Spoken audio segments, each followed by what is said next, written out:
The Origins of the Shift in Consciousness, Part 2. Establishing the Intent of Humanity. How to approach the story of the ages. Anything less than utter, dumbfounding astonishment is thinking too small. There is a place in me where I can find it, where I sit mouth agape in unworldly awe as I consider the vast enormity of this endeavor of essence to explore humanity in a, from the essence perspective, severely limited physical environment. And then to turn loose the reins and allow ourselves much greater awareness and ability moving within this physical structure that we have and do create ourselves. Though you may initially think that I express significant hyperbole in my assessment of this subject, there is a place in each of us where we know, where we sense that thing that is bigger than these seemingly tiny lives. That is the part of the reader that I wish to speak to, appeal my case to. And I know that once you see it, it can't be unseen. The shift is red-pilling everyone. All I have to do is share, and the shift will take care of the rest.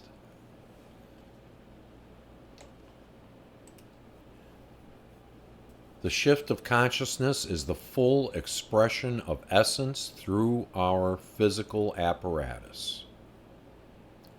Different. More. Different than anything we've ever done. More than we have ever allowed ourselves.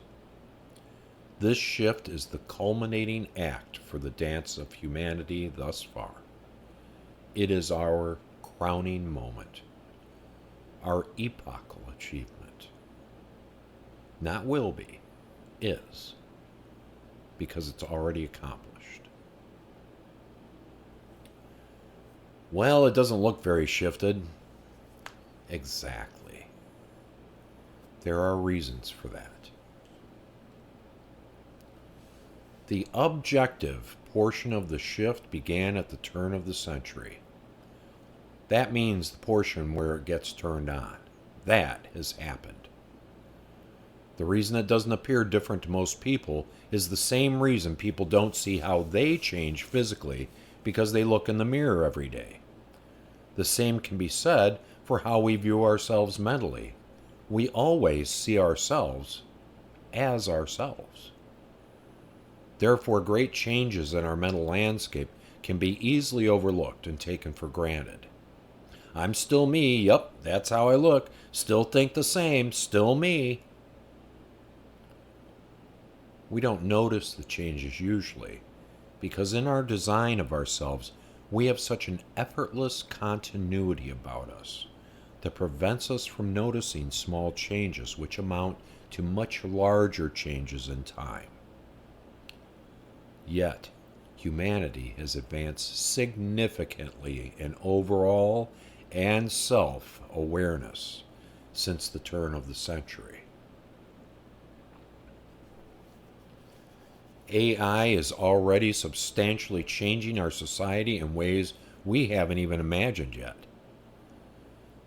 Sexual identity, and specifically the recognition of our third gender, is another major change that will impact our society as we redefine sexuality and our definitions of gender and how they affect our identities and historic roles. We may even see our physiology catch up to the mental changes we are incorporating already in regards to gender. Will our bodies evolve also to reflect those changes?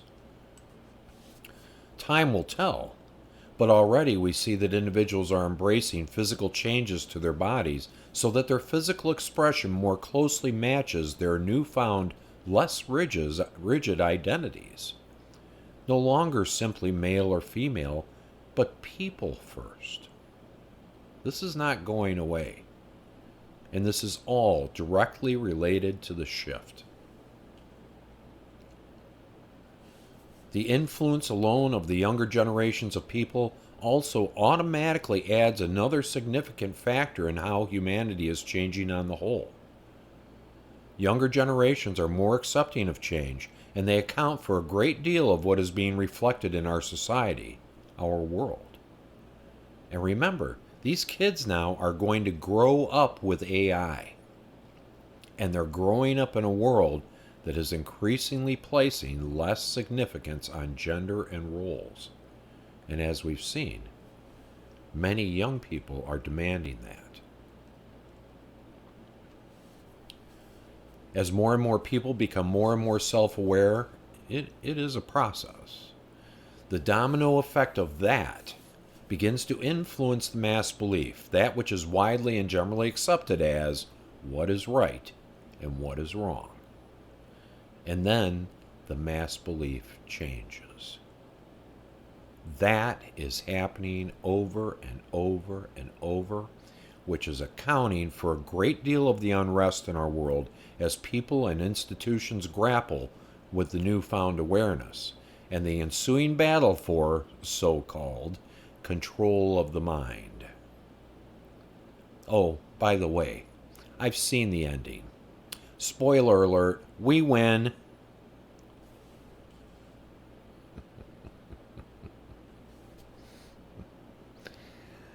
The aware becoming are realizing that we are no longer limited by what anyone else is doing, that we can be self-directing and place ourselves in the primary position,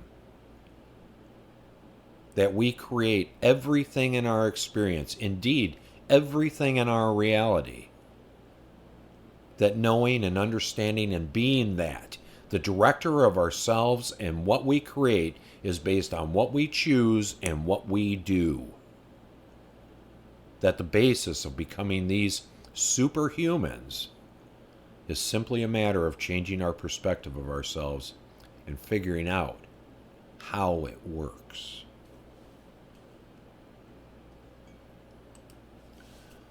One of the most perfect and beautiful aspects of this evolution of ourselves is that everything that we're trying to figure out, all of the aspects of the physics of what we accomplish in a physical form as beings of energy, we've already been doing it for the entirety of our existence in this physical reality system.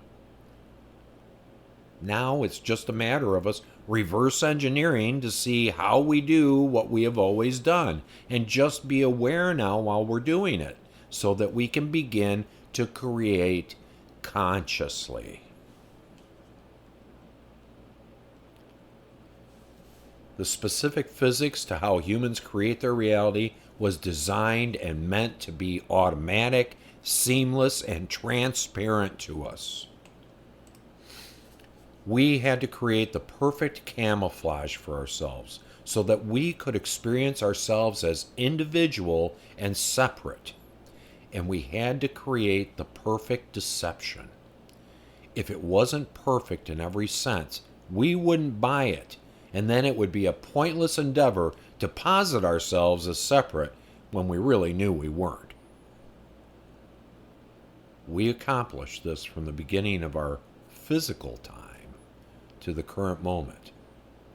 We pulled off the charade and accomplished what we set out to do in that portion of this experience.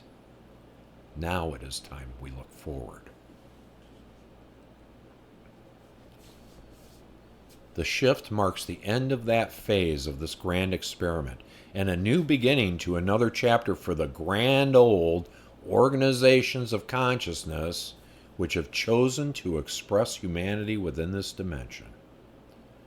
A new paradigm of what life in this physical environment can be now that we are becoming aware of the rest of our story. Aware of our true nature and the true nature of our reality, this dimension. Things have been the way they are for a very, very long time. How we have interacted with our environment, what the extent of our overall awareness was. Our intention was to have a clean experience of the nuances of sexuality and emotion within the theme of a physical environment.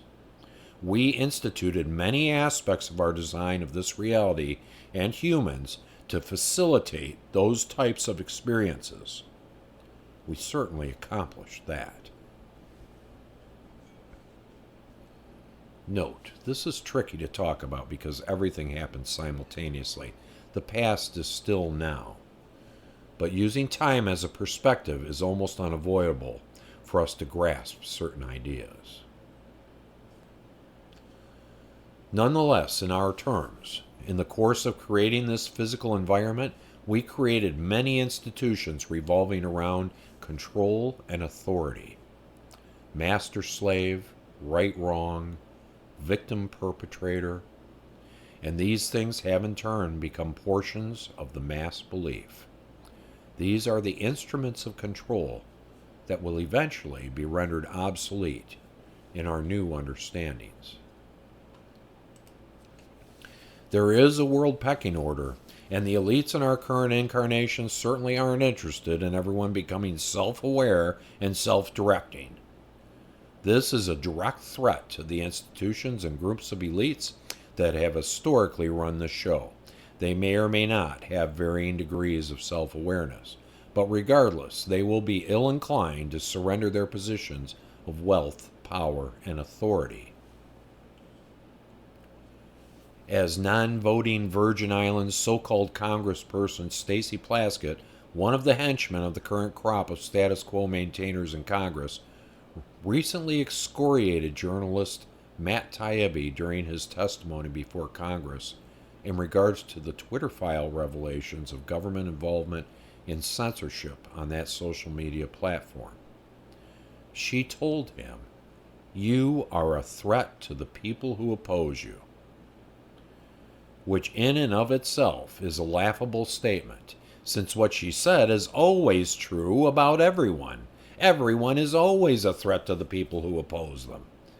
But that statement is an indication of what the shifted world is up against. And they will fight us to the last drop of our blood. In the end, it will matter little, except to the extent that it takes us from here to there. These are the stepping stones of our new awareness. Here's a breaking news item for those people and a reminder for us. Don't oppose other people and you won't feel threatened. When someone else is doing what someone else is doing is not a threat to us unless we make it so. This is one of the major changes of the shift. What they don't know, what most of us don't realize, is that in time, these conquests will become a fool's errand. Because no one can control someone else without that someone else's permission. Perpetrator and victim go hand in hand. You can't have one without the other. And each position is a choice. That chapter is coming to a close, except for people who will want to continue to have those kinds of experiences.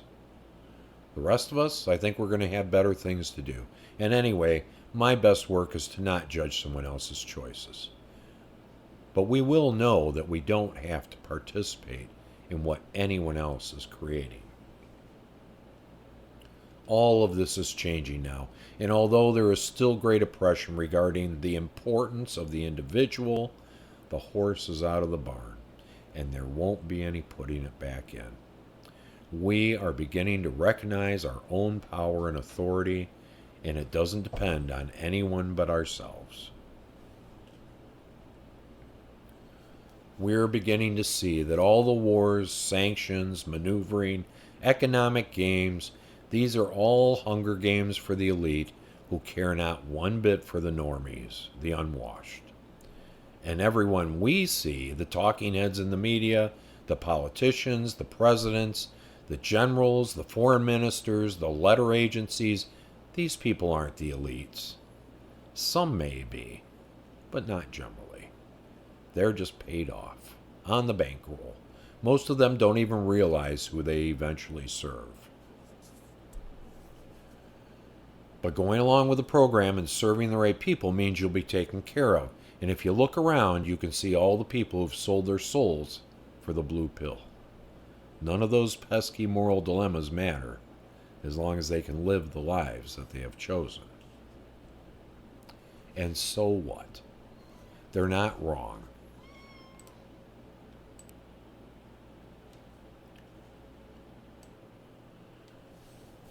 It's just a choice.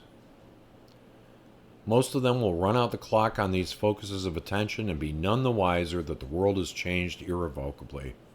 They're just focuses. People having a life. No better or worse than anyone else. This is how it all worked until now. Now we have a choice. We can live the old way by continuing to see ourselves as victims and powerless, or live the new way in acceptance, not opposition, and recognizing our own power to create the reality we wish to experience. Will anyone's essence regret who these focuses were and what they believed and did? No. Will evil or wrong focuses ever be brought to justice? Ha ha ha! That isn't how this gig works. Why? Because these same essences, us, we have other focuses who are shifting or have already shifted.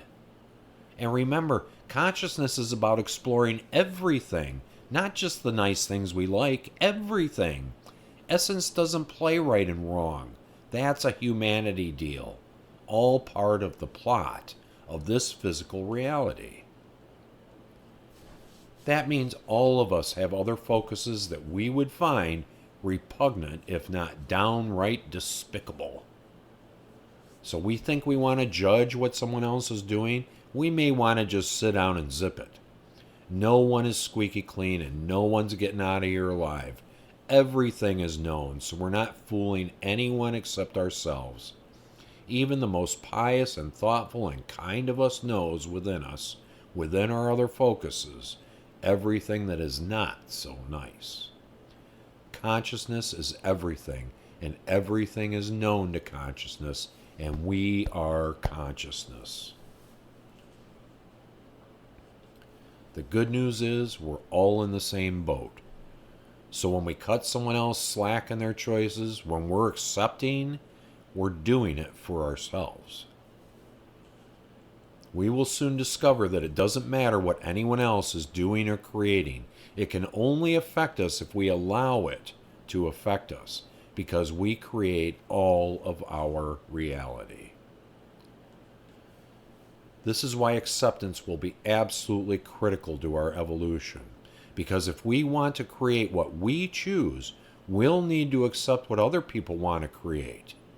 Acceptance is not agreement or approval or participation. It is simply allowing. So when we want to judge people on behalf of someone else, remember that each focus is choosing to participate what they are engaged in. And it's none of our business, unless our business is related to participating in things that aren't our business. Again, each focus is an exploration of things we like and things we don't like. Once we understand that everyone can create what they want without concern or without being affected by what someone else is creating, I suspect we will find acceptance a whole lot easier to practice. But it will take a redefining of right and wrong, and our participation in that polarity that has been an integral part of our world to this point through the mass belief. This is why it is becoming increasingly important for us to understand who and what we are and what the bigger picture of this physical experience really is. Religion and science each have a significant effect on how we view our world and ourselves and the mass belief, and both are very much anchored in ideas revolving around right and wrong. This is going to change immensely in the coming decades. Now, physical existence does have aspects that are pretty, but when you consider that the primary aspects we chose to explore revolve around separation, individuality, sexuality, and emotion. You can imagine that things were going to go south fast and get really dicey once we began this endeavor. A very casual examination of our world quickly gives way to the realization that everything we do boils down to an exploration of these three subjects in one way or another. These were the things that offered the greatest growth potential in our exploration of consciousness. That was the design's intent. Essences can and do have thousands of focuses of attention, who are the various lives that have certain experiences in different circumstances and times. All of these focuses of attention occur simultaneously. Essence is not physical. It is our true form, which is timeless energy or consciousness. So our essence has what would be, in our terms, past, present, and future lives or focuses simultaneously. Essences typically will have many focuses, but each focus, that which we recognize as our life, as us, have only one essence. It is the us that we share with all our essence's other focuses. And all of it is connected to each other, and further down the line, connected to everything else. Here is another fantastic feature of our design that ties it all together. A body consciousness that incorporates all the remembrance of our other focuses, allowing interaction and communication between all of them, which we can then access through the marriage of our essence with our body consciousness in the expression of each of these focuses. What a brilliant setup. Now bear in mind that even when I speak in terms that indicate different parts of us, it's all us all the time. There is no true separation between any part of the whole and the whole aggregate. Think of it as a gearbox in which the engine powers the drivetrain. All 250 horsepower is available all the time to all components. But by using throttles and gears and differentials, that horsepower can be manipulated, regulated, and utilized with different requirements in different situations in which the whole engine is being used, but not at full capacity. We're not always using 250 horsepower. And if we drive on the sidewalk at full throttle, we're definitely going to crash. Different aspects of the whole for differing needs. So different aspects of the whole can be utilized, but it does not indicate that those aspects are ever separated from what the engine actually is. We are the same organizations of consciousness, the same engine, but different aspects of the whole have different roles and uses. What this means is that these current focuses of ours in this current time frame of the shift, with the veils thinning between physical or objective reality and our subjective reality, which is the non-physical portion of ourselves, can increasingly receive communications from all of our focuses across the simultaneous timeline. And though it appears to us like one precedes the other, and that one part is separated from the other, in reality, there is only the expansive now, which encompasses all of our being and all things in all times. It would be like, instead of just one life's experience, you could instantly pull from thousands of life experiences. The absolute abundance of experience in all manner of possible lives, going backward and forward in time. Think of it like the current crop of AI on the internet, but spanning the entirety of lives throughout history and the future, including extraterrestrial. Yes, We have physical focuses that live elsewhere in our outer space within this dimension, and they are connected to us also. Many of us even have dreamwalker focuses that were instrumental in the design and integration of what we now experience as our reality. That connection with my dreamwalker focus has helped me remember a great deal in my own quest to discover our true nature and the nature of physical reality. Now you may be starting to glimpse the enormity of this design, the incomprehensibly and delicately sublime means by which it all works together. That all information is available to us always, and our part in this. And this is where I will remind you to notice when you know something that you can't possibly know. If you're honest with yourself, you can catch yourself in the act of gathering information from unofficial sources. These are your sources. They are a part of you and you of them.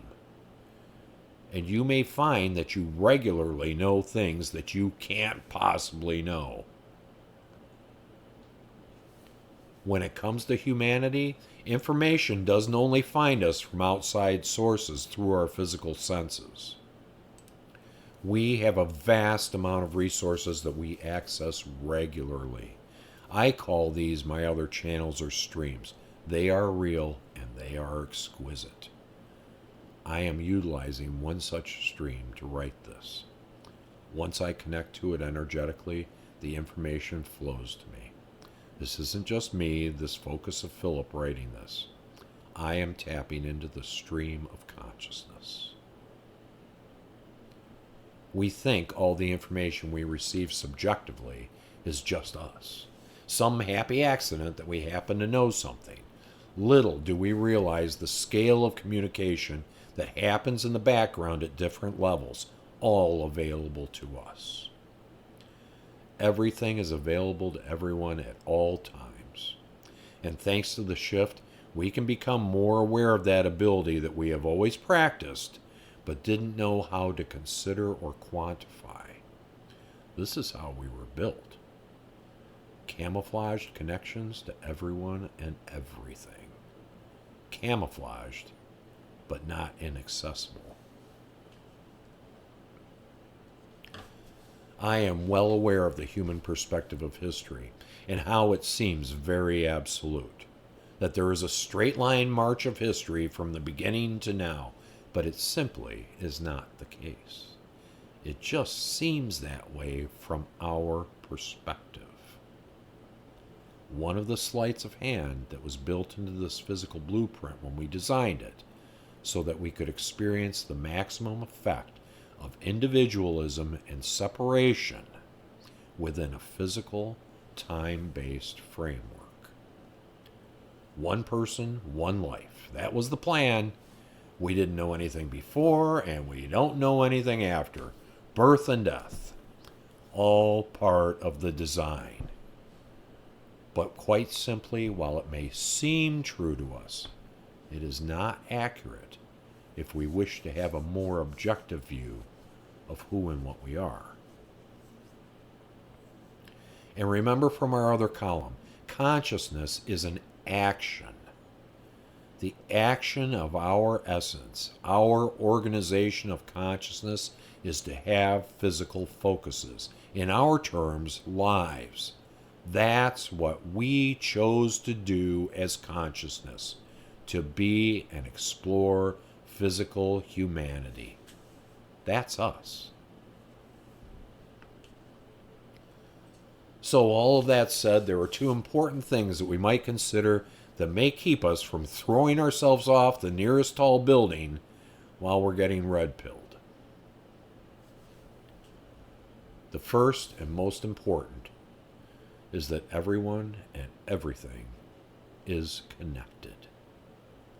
All of the people you know and don't know Everyone is connected to each other. Everyone alive and dead. Yes, the dead are participating. There are most likely even other yous alive today. Yes, concurrent focuses. They aren't you, but they are you. Everything is consciousness, and all consciousness is interconnected. Even though a lot of people aren't making the greatest humans in our terms, everyone is essence. There isn't good and bad essence. Right and wrong are just concepts within this physical reality that aren't really valid in our true forms. We all knock back drinks somewhere. We are family. We are not ever alone.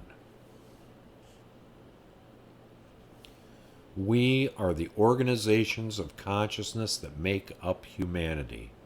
In all the annals of the multiverse, we are the portion of the whole that chose to express itself as physical humanity. And from what I understand, this expression that we have chosen is perhaps the most challenging expression for consciousness of its kind. It is the most limited in terms of rules of engagement, from an essence perspective, for a physical form that consciousness can undertake. And to date, the most amnesic. We don't remember. Yet. But with fits and starts, we are shaking ourselves awake from our historic slumber. And that's the second thing to consider. This is the shift. This is the great part of the story when the hero finds redemption. It isn't all for naught. We are all part of a grand plan, the greatest story ever told. We don't even realize that we're front and center in living it. The essence portion of us wouldn't have us miss it for the moon or the stars. It's all rolling out. Remembering who and what we are and expressing ourselves as essence within physical reality. A feat never before attempted. Every one of us here chose to be here for this specific time. We chose to participate. I'm going to continue to hold a light up to what we're doing the way I see it. Something that's bigger than anything we may have considered previously. If you're hearing me, then you know something too. Otherwise, you probably wouldn't be here. There is much more to discuss. I can't possibly cover all the subjects to the extent they deserve in one sitting. This is why I offer hints of erudite concepts and terms to become familiar with. Hopefully using them in context and in relation to each other helps elucidate the ideas. All things we will discuss further in the next column and beyond. Be well and encouraged. There is a great deal to celebrate. And man, is this fun. It's the story of forever.